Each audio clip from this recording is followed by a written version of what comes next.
Hi friends, అందరికీ నా హృదయపూర్వక నమస్సుమాంజలు. రెండవ శక్తి 35వ భాగం. మనస్సుని ప్రేమపైనే ఎలా లగ్నం చేయాలి. మనస్సులో స్పష్టత ఉంటే భావోద్వేగాలలో కూడా స్పష్టత ఉంటుంది.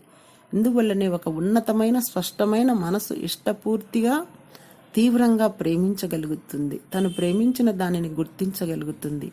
మీ మనసును ఎప్పుడు అప్రమత్తంగా ఉంచుకోవాలంటే అప్పుడప్పుడు మీరు ఇలాంటి ప్రశ్నలు వేసుకోవాలి. నేను ఇష్టపడే విషయాలను ఏమి కనపడుతున్నాయి ఇక్కడ? నేను ప్రేమించే విషయాలు ఎన్ని ఉన్నాయి ఇక్కడ? నాకు సంభ్రమం కలిగించేవి ఇక్కడ ఏమైనా ఉందా? నేను గాఢంగా కోరుకునేదేముంది ఇక్కడ? నాకు ఇష్టమైనది ఏదైనా వినపడుతోందా?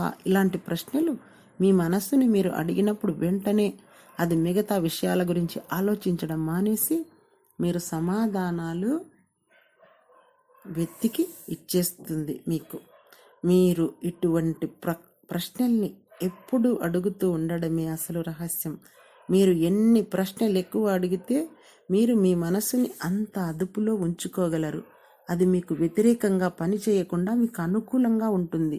మన అదుపు లేకపోతే ఒక్కొక్కప్పుడు మన మనసు డ్రైవర్ లేని గూడ్స్ ట్రైన్ లాగా చెరచెర కొండ దిగిపోతూ ఉంటుంది. మీ మనసుకు మీరే డ్రైవర్. దాన్ని మీ అదుపులో పెట్టుకొని ఎప్పటికప్పుడు సందేశాలు ఇస్తూ ఉండాలి. మీరు దాన్ని నడిపించకపోతే దాని ఇష్టం ఉన్నట్లు అది నడుస్తుంది. మనసుపై ఆధిపత్యం లేని వారికి మనసే శత్రువు. భగవద్గీతలో కూడా చెప్పారు.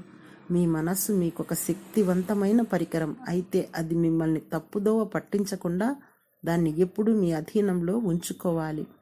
మీకు ప్రేమను పంచేలాగా దాన్ని మీరే మలచుకోవాలి. మీ మనసును ప్రేమపై లగ్నం చేసుకోవడం పెద్ద కష్టమేం కాదు. చేయవలసిందంతా మీకేం జరుగుతుందో